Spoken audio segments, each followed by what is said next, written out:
Ryan and I just played Mistborn, the deck building game. This is the latest game from Brotherwise Games and designer John D. Clair, and based on a little property called Mistborn from Brandon Sanderson.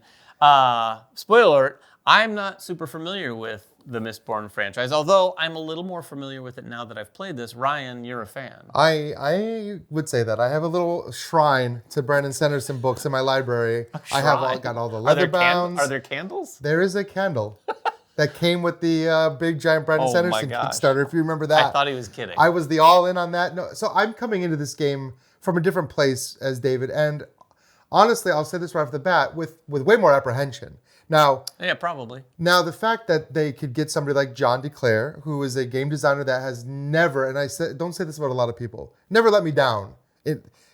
His games are up and down. I don't love all of them now equally. I'm going to be on the hunt for when he's let me down, but go on. Edge of Darkness was maybe a little too big. So I was afraid that something like Mistborn, you could get into a situation where it could be a 30-page rule book, where it could just be, tied down by trying to make everything from this giant fantasy world exist in the game. And I'll say that right off the bat, he has found a way to thematically tie in Mistborn and make you feel like you are living in those books without you feeling like you're overburdened by all of these rules and terms and world building aspects that you don't know about if you haven't read the books. Yeah, and I would agree, even though I haven't read the books, and we'll talk more about that towards the end of the video. But just to give you a general sense of what's going on, we have the game not in progress. This is the end state effectively of a game that we just played. In fact, if you want to see that game, go check out our live stream. It was a really good time. But we've played the game here, and everyone's going to have this little player board that basically has these tokens here that represent all of the different metals. Because what is it called? Allomancy. Allomancy. Fancy magic term. Yes. All these alloys that you're using to sort of effectively power your cards in this game. Because when you play a card, most of the cards, in fact, almost all of the cards, must be powered, or you need to burn one of these. And in the property, they ingest it? Yeah, in the actual book, it's like they carry around these little vials and they'll soak it or suck it in and soak it into their body and use the power. And what's interesting in the book series, they can burn that metal. They can burn little bits of it to power their abilities, which is what you're doing when you're powering cards. And then they can do what's called flaring, where they just burn it all at once and then it's gone. And you can do that in the game as well, because these metals are all double-sided. And this is, I think, what elevates this game above any other deck builder I've played. It still does follow that very basic deck building principle of draw 5 cards, play 5 cards. And you've seen a lot of those games and it's like you just do what all 5 of your cards say. But in this one, there is that added twist where most of these cards are going to cost metals. And you can only burn a certain number of metals per turn equal to your training level. So by the end of the game, you can maybe burn 4 metals. But if you really, really want to play a card and you're burning too many metals, or you're not trained enough, you can flare them, flip them over, and basically lose access to them. And I think that's an interesting decision that does layer onto the deck building, while also kind of tying in very thematically to what's happening in the books. Yeah, it's interesting too, the way you use those metals. Some of the cards also will have maybe a couple powers. And when you do this, you'd have to burn 2 steel in this case, but you only ever have 1 steel token. But if I had, say, this card here, which can be used effectively like the tokens, I wouldn't be playing this, but I'd basically be powering it by using it. And these can all be used sort of in pairs. It could be used as steel or iron. In this case, I'd be using it as steel to use the second ability on the card that I'd played. So it gives you some opportunities to sort of okay, I've got this card. For instance, I was playing this steel push for just the first part for a while. Yeah, oh yeah. Before I was able to actually get some other steel cards in my hand, so that maybe I had both of them in my hand at one time, in which case I could do something like this. Yeah, and there is also this wild metal called Adium. If you know the book series, you know that this is a very, very powerful 9th metal, it's called. And you can earn this in the game. Some cards require it, but you can also use it as a wild. So in those situations where a card can burn twice, you could use this metal. And also, burning these metals to power cards is great, but what you're also doing is playing as a character and collecting a variety of allies and your character ability, and all of these allies have abilities that trigger when you burn a specific metal. So, for example, David ultimately defeated me with a steel combination where he had his character Kelsier and this mercenary who all gave bonuses when he burned steel, and this Inquisitor that gave bonuses when he burned Adium, and he burned all of it. on a big turn. Oh, I burn out in one massive Yeah. turn, but the game had gone on over for quite some time, and we started with hit points. You were at 36? 36, and you were at I was at 37. 37, but I had a turn where I did 22 or 20. more. I had it was like 25 damage you did in one It was turn. a lot of damage. Now, that is going to be incredibly rare, but the game really ramps up to those bigger turns, like many deck building games do. But one of the things this game has going on that like kind of injects that ramping into it is just this experience track. At the beginning, you're going to start down here, and these icons that you'll see here along the track signify how many tokens you can even use on any given turn. So at the beginning of the game, you're only ever going to be able to burn one token. Yeah. Unless you're flaring out some of them. Or using cards to pay for some of the other ones. To power your cards. But then later, you're able to play a lot of cards that you've acquired throughout the game and just use your tokens instead of flaring out and instead of using cards. But, like I said, if you have one big turn where I played just 2 cards, I was able to use the adium Yeah, that was to huge. use the second ability on those cards. And because I used those adium, I was able to use this guy to do 8 damage. It was a massive turn. Yeah, but you're building into that, and it does still feel like a deck builder in that kind of scope because you start off, you're only generating like a couple dollars to buy. 5 is like maybe you're lucky to get 5. But by the end of the game, you're maybe buying cards that cost 6, 7, 8, and those cards come back and they're more powerful. And also you start to unlock your character's abilities, which are slightly asymmetric because one character for the other has different abilities. And you have these 3 mission cards that you're going up. And as you go up them, you're getting access to further abilities. So by the end of the game, it does feel like at the beginning, you're like, how am I ever going to do 37 damage? But then we were only like 10 turns in and you were like, I just did 25 damage in one go. Yeah, I will say. So say, it does ramp. I experienced that for sure because I was like, man, the damage is like a slow drip. And then all of a sudden, boom. And there were some other, not as big as that, but there were some other turns where I was doing like 7 and maybe 9 damage, stuff like that. You're building into it. You're culling out cards. You're eliminating cards from your deck. You're getting your deck nice and tight so that you're drawing those big cards. And then you're kind of planning. You're like, okay, well, if I get a bunch of blue cards, I know if I get 4 blue cards or 3, I can play 2 of them, use one of the metals, I can use the adium, I can use another one to pay for the other one. And then you just have to wait for you to draw it. And then when you draw it, you're like, all that planning has paid off. Yeah. And now I can just like really do what I've been trying to do. And there are 2 ways to win the game. One is by eliminating your opponent.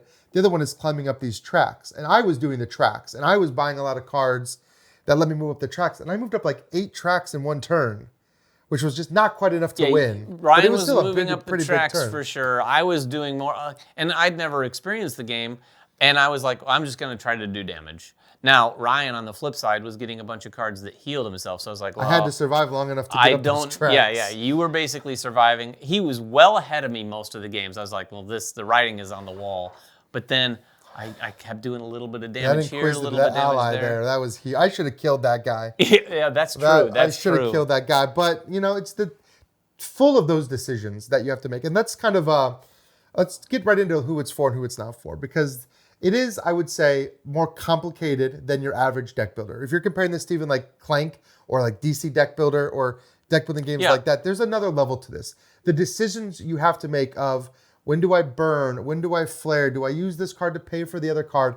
When you're building the deck, it's not so simple as like, okay, if I buy a bunch of blue, then in some games it's like Star Realms, you want to buy all the same color because they all synergize. In this game, if you buy too many of the same color, you might end up in a situation where you can't power them all. So I think there is a level of decision making here that you maybe is synonymous with John Clair, but you don't find in every deck building game. And that is interesting because there's an interesting dynamic there because you don't want to get a lot of one color.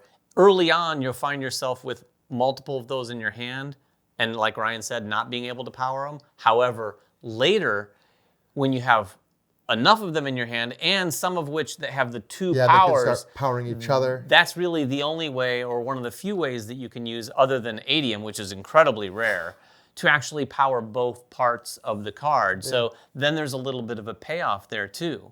The interesting, I did want to point out one thing though before we move on. There's actually 3 ways to win. Oh, there's true. There's one card. This is one of my favorite things in games in general. When there's this one weird, wild thing you can do. There's this card confrontation that came out at the end of our game. Neither of us got it. Well, it costs 9 to buy to begin with. It costs a ton to buy, and then, I mean, it would actually be very difficult. 4 adium. 4 total, right? 4, one on top, and then 3 more adium. So you have to have collected adium, which, like I said, is very rare. You do get some adium as you go up this experience track. there may be some Yeah, other... there's some cards that give it. There's some of these missions I don't that remember give it. seeing any cards that gave it, but that's one way that you just straight up win the game, So 3 no ways matter to what. win. The other group of people that this game is for is obviously Mistborn fans. But Yeah. I don't say that so obviously, right? Because I think I said at the beginning of the video that I was apprehensive. And I think a lot of diehard Sanderson fans or Mistborn fans might feel that same apprehension of like, I don't want, this to... Mistborn Yahtzee. Right, Mistborn Yachts. Like, I don't want this to feel like a tacked on theme. I would say as a fan of Mistborn, they have paid a great attention to detail. Either John must be a Mistborn fan or he worked very closely with people who are. Is he? He is. Okay. He demoed an early prototype of this that I happened to watch being demoed, and I could tell that he was a fan for sure. The way that he's built this game based on these medals, and the way that these medals are together in the mythos, in the world, there's 2 sides to every medal. There's some people that can push on the medal, some people that can pull on the medal, and they're paired up. And those pairs are evident here. The cards that can be discarded have both pairs, so they're kind of used for both little sections.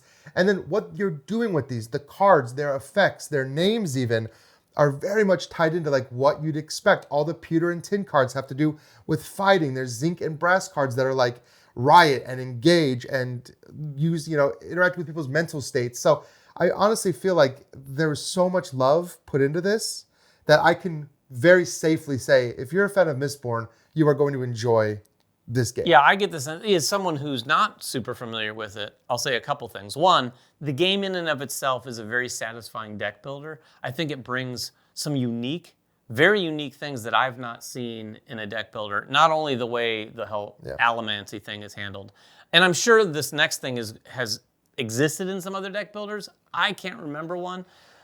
In this game, you can actually not use all of your money to buy cards. For every 2 you don't use, you get a coin that like you can hold over. So that is one of the reasons I was able to buy an 8-point card or an 8 value card, because I was banking some along the way, because it's very difficult to get 8 out of your hand. No, very hard to. So you can do that, and it gives you a level of planning that I don't think, and it's a simple little thing, but I do think it has some impact on the planning.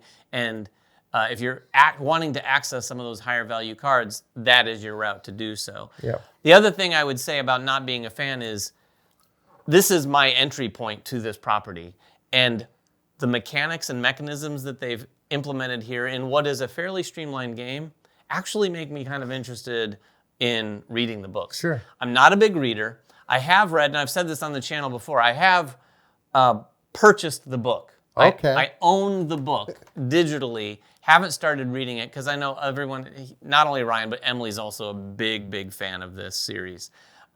This makes me want to read it. I didn't know anything about the Allomancy thing. Yeah, it's a cool system. I didn't know. I knew it was a fantasy, world. I had no idea about this. This is very interesting to me. It makes me want to dip into the books. Yeah, so that I think is, makes a lot of sense if you like that style of game. But I do still want to talk about who I think this game is not for. And I will say, for David and I coming into this game as big fans of deck builders, it was very easy for me. When I taught this game, I basically said to David, yeah, it plays just like a deck builder, and then let me explain the differences. Mm-hmm. I think if you're coming into this game and you are not familiar with playing deck builders, or that's not something that you like or are good at, it adds a lot of tracking onto a deck builder. There's a lot more you have to consider with flipping these medals and when to use the medals and when you can't use the medals and when you can, and moving your training up and moving up these different tracks. So there is a lot more going on than say like a Dominion or even like an Ascension here that you have to keep track of, that you have to remember.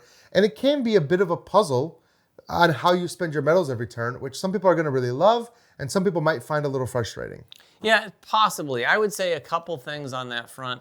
I do think that if you're not a fan of the franchise and you're wanting to try your first deck builder, I'm with Ryan. Try something else. Yeah. Try Ascension. Try a very basic, straightforward thing. However, if you're wanting to teach this to non-gamers who are fans, I think the fact that they're familiar with the franchise will help them significantly invest. We talk about this all the time on the channel, but this is definitely one of those games where understanding the theme will 100% help me teach. Because it's just like in the books. You burn your pewter. Oh, okay, I know exactly what that means. If everyone at the table is like, oh, okay. Yeah. I mean, I wouldn't be. And if someone's not familiar with it and not familiar with deck builders, that's just one more thing. Sure.